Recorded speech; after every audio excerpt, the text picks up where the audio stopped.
الحمدللہ والصلاة والسلام علی رسول اللہ وعلی آلہ وصحبہ ومن والہ وبعد۔ ناظرین اور سامعین کرام، آج کل سیلاب اور رات زلزلہ بھی آیا ہے۔ سیلاب ملک کی تاریخ کے سب سے بدترین ہیں اور پہاڑ کے ایک ایسے زاویے پر بارش ہوتی ہے اور ایک دم ہوتی ہے کہ وہاں سے سارا پانی بڑے بڑے پتھروں کو ساتھ لیتا ہوا آتا ہے، اور ایک گھنٹہ پہلے ایک بستی بساتی آبادی جس میں دکانیں ہیں، گھر ہیں، مسجد ہے، مدرسہ ہے اور جناب مویشی ہیں، کاریں، کوٹھیاں ہیں، سب کچھ ہے، ایک گھنٹے کے بعد سب کچھ دفن ہو چکا ہوتا ہے اور وہاں کچھ نظر نہیں آتا ہے اور پانی بھی خشک ہو جاتا ہے، معاملہ صاف ہو جاتا ہے۔ اس طرح کی مصیبتیں ہماری طرف آ رہی ہیں، اور رسول اللہ صلی اللہ علیہ وسلم نے فرمایا تھا کہ یہ جو زمین میں دھنس جانے والے واقعات ہیں ایسے ہوں گے میری امت میں۔ اور کئی لوگ وہاں پہ کھڑے اور کہہ رہے ہیں کہ ہم کسی نہ کسی گھر کے اوپر کھڑے ہیں، وہاں گھر نام کی کوئی چیز نہیں ہے۔ وہ لوگ کہتے ہیں کہ اتنے اتنے بڑے پتھر یہ ہمارے علاقے کے نہیں ہیں، ہم نے ان کو کبھی نہیں دیکھا۔ تو یہ سب اللہ تبارک و تعالیٰ کی ناراضگی کی شکلیں ہیں۔ میں یہ نہیں کہتا کہ وہ لوگ زیادہ گناہ گار تھے، ان پر یہ آزمائش آئی اور ہم جو بچے ہوئے ہیں ہم زیادہ نیک ہیں، ایسا نہیں ہے۔ یہ اللہ تبارک و تعالیٰ کی سنت ہے، کسی کو اس طرح آزما لیتا ہے، اور جو ان میں نیک تھے وہ دب کر فوت ہوئے تو رسول اللہ صلی اللہ علیہ وسلم فرماتے ہیں صاحب الحد میں شہید، جو نیچے دب کر مرتا ہے وہ شہید ہے۔ ان میں سے کئی ڈوب کر مرے تو رسول اللہ صلی اللہ علیہ وسلم فرماتے ہیں الغریق و شہید، وہ شہید ہے۔ اور ان میں کئی ایسے ہوں گے کہ جن کو اللہ تبارک و تعالیٰ نے دنیا میں سزا دی ہوگی، اور کئی ایسے ہوں گے جو ویسے ان کے رگڑے میں آگے ہوں گے، اور کئی ایسے ہم جیسے جن کو اللہ نے تھوڑا لیٹ کر کے ان کو ہمارے لیے عبرت بنا کر کے سمجھنے اور سوچنے اور بہتر کرنے کا موقع دے دیا ہوگا۔ یہ سب اللہ تعالیٰ کی حکمتیں ہیں، وہ جس طرح چاہتا ہے کرتا ہے۔ تو میرے عزیز بھائیوں اور بہنوں، یہ بات اچھی طرح یاد رکھو، یہ سب کے سب معاملات اللہ تعالیٰ کی ناراضگی کا مظہر ہیں۔ جب رب راضی ہوتا ہے یہی بادل مطیع اور فرما بردار ہو جاتے ہیں، زمین مطیع اور فرما بردار ہو جاتی ہے۔ الذی جعل لکم الارض ذلولا فامشوا فی مناکبہا وکلوا من رزقہ والیہ النشور۔ اللہ فرماتے ہیں ہم نے زمین کو تمہاری فرما بردار بنا دیا ہے، یہ کوئی مخالفت نہیں کرتی، آپ اس کو کریدتے ہو، آپ اس میں کھڈے بناتے ہو، اور یہ آپ کو کبھی نہیں کہتی کہ میری کمر میں کیا کر رہے ہو آپ لوگ، بالکل کچھ نہیں کہتی، یہ میں نے تمہارے مطیع کی ہوئی ہے، جب چاہے تو اس کو اجازت دے دیتا ہے، وہ حرکت میں آ جاتی ہے۔ یہ بادل مطیع اور فرما بردار ہو جاتے ہیں جب مالک ہم پر راضی ہو۔ رسول اللہ صلی اللہ علیہ وسلم فرماتے ہیں ایک شخص جنگل میں جا رہا تھا، صحیح مسلم میں حدیث ہے، اور ایک دم آواز آئی فلاں کے باغ کو پانی پلاؤ۔ وہ دیکھتا ہے وہاں تو کوئی بولنے والا نہیں ہے، وہ سارا بادل ایک چوٹی پر برسا، وہاں سے سارا پانی ایک کھال میں آیا، وہ پانی کے ساتھ ساتھ گیا، آگے ایک باغ تھا تو وہاں اس کا نام پوچھا، وہ وہی نام تھا جو بادلوں میں سے آواز آئی تھی۔ کہنے لگا تیرا نام رب پکار رہا ہے، تیرا کام کیا ہے؟ اس نے کہا کہ میں آمدن اور خرچ نکال کر جو بعد میں ہمارے آمدن سے خرچہ نکال کر جو بعد میں ایک منافع بچ جاتا ہے، میں آدھے کا حصہ دار رب کو بناتا ہوں، آدھے کا حصہ دار خود بن جاتا ہوں۔ میں نے اپنے ٹوٹل کاروبار میں ہاف کا رب کو شریک بنایا ہوا ہے، میرے کاروبار میں رب کی شراکت رکھی ہوئی ہے، اس کا حصہ رکھا ہوا ہے۔ اس وجہ سے کچھ کاموں کی مجھے فکر ہوتی ہے جو میرے لائق ہیں، اور کچھ کاموں کی اللہ پوری کر دیتا ہے جو اس کے لائق ہیں، میرے لائق نہیں ہیں۔ باغ کو پانی مناسب وقت پر چاہیے ہوتا ہے، زیادہ ہو جائے تو پھلوں میں نقصان ہوتا ہے، کم ہو جائے تو وقت سے پہلے ہو جائے، وقت سے بعد میں ہو جائے، سب نقصان ہوتے ہیں۔ اللہ تبارک و تعالیٰ فرشتوں کو حکم دیتا ہے عین وقت پر وہاں پانی آئے، اوپر بھی نہیں گرایا پانی تاکہ اس کے پھول نہ گر جائیں، اس کے پھل نہ گر جائیں، سائڈ پر گرا کر کے جتنی ضرورت ہے اتنا اس کو پانی دے دیا۔ اللہ اکبر۔ تو بہت زیادہ معاشرے کے لوگ وہ اپنا حساب نہیں کرتے اور حساب کر کے زکوٰۃ نہیں دیتے، ایسی تھوڑی بہت دے دی اور کہہ دیا میں نے دے دی ہے، کچھ بالکل نہیں دیتے۔ تو جب ان تمام کاموں کی وجہ سے، ماپ تول میں کمی کی وجہ سے، ملاوٹوں کی وجہ سے، جھوٹ بولنے اور دھوکہ دہی کی وجہ سے، حکومت ہو یا عوام ہو، سب کے سب اس مصیبت میں پکڑے گئے ہیں، کرپشن ہو رہی ہے۔ تو پھر ایسے حالات میں اللہ تبارک و تعالیٰ کی پکڑ آتی ہے، تو اللہ کا مقصد یہ ہوتا ہے کہ یہ توبہ کر لیں، یہ واپس آ جائیں، یہ گڑ گڑائیں، یہ روئیں، یہ کپ کپائیں، یہ تھر تھرائیں، یہ اپنے کاموں سے باز آ جائیں۔ اللہ تبارک و تعالیٰ فرماتے ہیں وَلَقَدْ أَرْسَلْنَا إِلَىٰ أُمَمٍ مِّن قَبْلِكَ، آپ سے پہلے بھی ہم نے اور قوموں کی طرف بھی نبی بھیجے تھے، فَأَخَذْنَاهُمْ بِالْبَأْسَاءِ وَالضَّرَّاءِ لَعَلَّهُمْ يَتَضَرَّعُونَ، ہم نے ان کو مصیبتوں میں ڈالا تھا تاکہ یہ گڑ گڑائیں، کپ کپائیں، روئیں، چار آنسو گرائیں، تھوتنی ٹیڑھی کریں، توبہ کریں اور ہم ان کو معاف کر دیں۔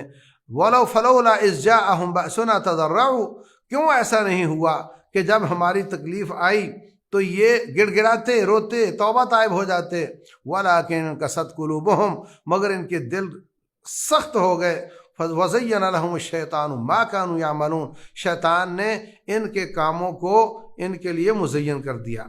ایک کلاس ہوتی ہے، اس میں بچے ہوتے ہیں، کوئی بچے عادی مجرم ہوتے ہیں، کوئی بچے اچھے ہوتے ہیں، ہمیشہ سبق یاد کرتے، مگر آج نہیں یاد کر سکے، استاد اس کو بھی سزا دیتا ہے اور استاد ان کو بھی سزا دیتا ہے جو روٹین میں یاد نہیں کرتے۔ جو روٹین میں یاد نہیں کرتے وہ ڈھیٹ ہو چکے ہوتے ہیں، ان کو سزا ملتی ہے، وہ ہاتھ آگے کر دیتا ہے، مارتے رہو، آپ خود ہی تھک جاؤ گے۔ اپنی اصلاح نہیں کرتا بلکہ وہ مار کھا لیتا ہے، اور نتیجہ یہ نکلتا ہے کہ استاد پھر اس کو مارنا ہی چھوڑ دیتا ہے، اور ایک وقت آتا ہے کہ وہ فیل ہو کے ناکام ہو جاتا ہے، اور جو سنبھل جاتا ہے ایک مار کی وجہ سے اپنے آپ کو محفوظ کر لیتا اور کانشیس ہو جاتا اور اپنے اعمال کی اصلاح کر لیتا ہے، اس کو رب ذوالجلال والاکرام یہ انعام دیتا ہے کہ آئندہ اس کو مار بھی نہیں پڑتی اور وہ موقع ہی نہیں آنے دیتا، اور وہ پاس بھی ہو جاتا ہے، کامیاب بھی ہو جاتا ہے۔ ان تمام شکلوں میں سیلاب ہو یا زلزلہ ہو، قحط سالی ہو یا کوئی بیماری ہو، اللہ تعالیٰ کے جو بندے ہیں اسی دو قسم کے ہوتے ہیں۔ کچھ لوگ اللہ پر اعتراض کرنے لگ جاتے ہیں، تقدیر پر اعتراض کرنے لگ جاتے ہیں، کچھ لوگ رب ذوالجلال کو نعوذ باللہ برا بھلا کہنے لگ جاتے ہیں، اور کچھ لوگ اس کو سائنس کی طرف لے جاتے، وہ چونکہ نیچے پلیٹیں ہوتی ہیں اور وہ ہل جاتی ہیں تو ڈرنے کی کوئی بات نہیں۔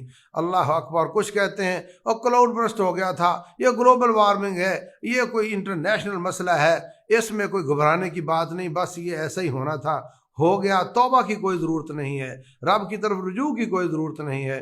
اللہ تبارک و تعالیٰ فرماتے ہیں وَمَا نُرْسِلُ بِالْآيَاتِ إِلَّا تَخْوِيفًا، ہم یہ اپنی نشانیاں دکھاتے ہیں، اپنی آیات بھیجتے ہیں تاکہ تم ڈر جاؤ، تمہیں ڈرانے کے لیے ایسا کرتے ہیں۔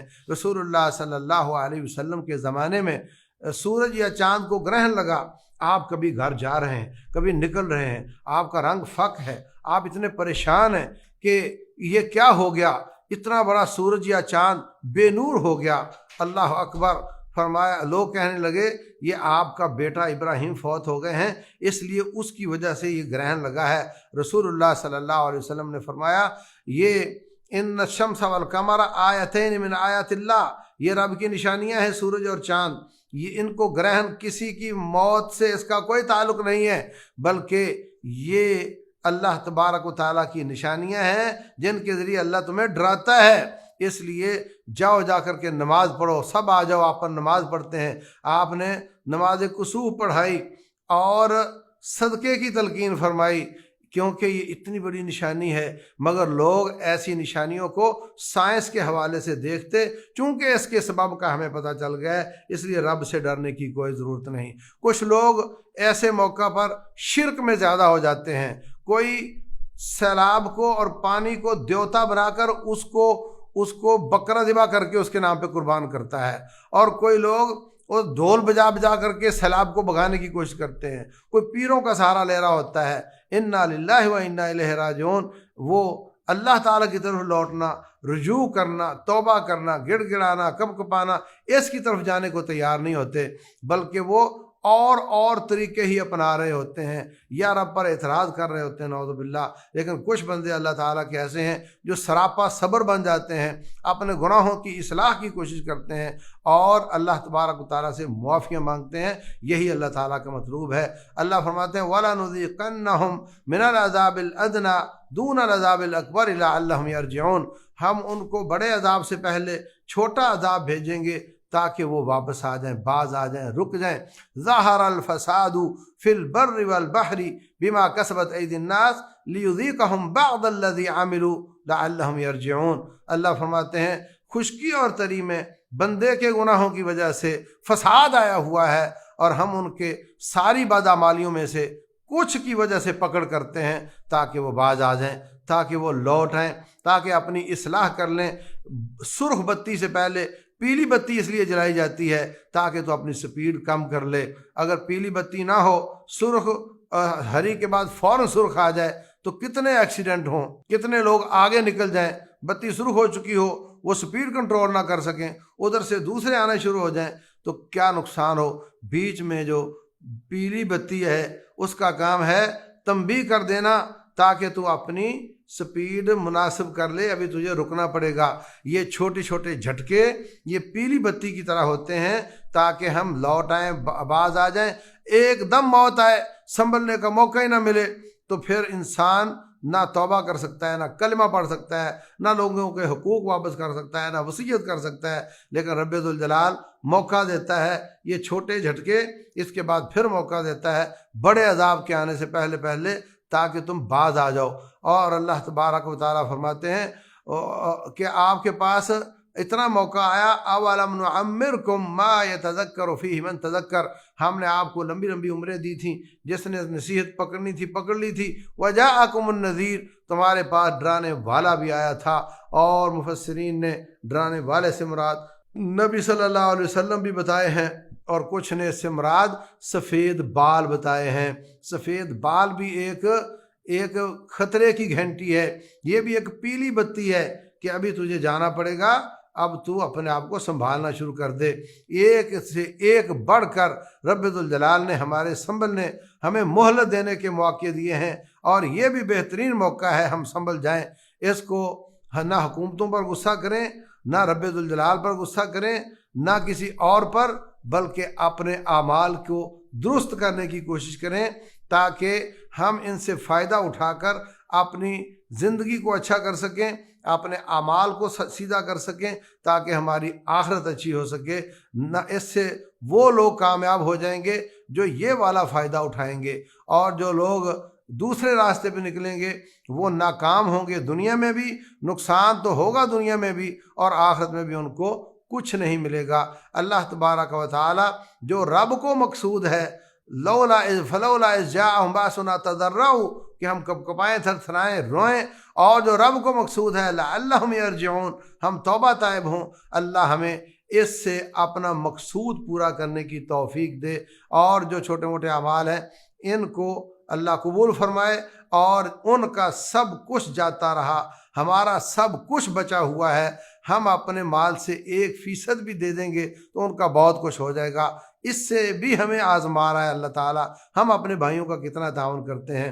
اپنے آپ سے پوچھیں میں نے اس میں کیا کردار ادا کیا ہے۔ جو چیزیں گھر میں ایسی پڑی جو آپ کے استعمال میں نہیں، وہ بھی دے دو، نقدی بھی دے دو، انشاءاللہ کسی نہ کسی کام آ جائیں گی، کیونکہ ان کے پاس کچھ نہیں رہا ہے، اور یہ ڈیزاسٹر پاکستان کی تاریخ کا سب سے بڑا ڈیزاسٹر ہے۔ اس لیے ہر شخص محنت کرے، ہر شخص کوشش کرے، جو تنظیمیں امانت داری کے ساتھ وہاں پہنچا رہی ہیں ان کا ساتھ دیں،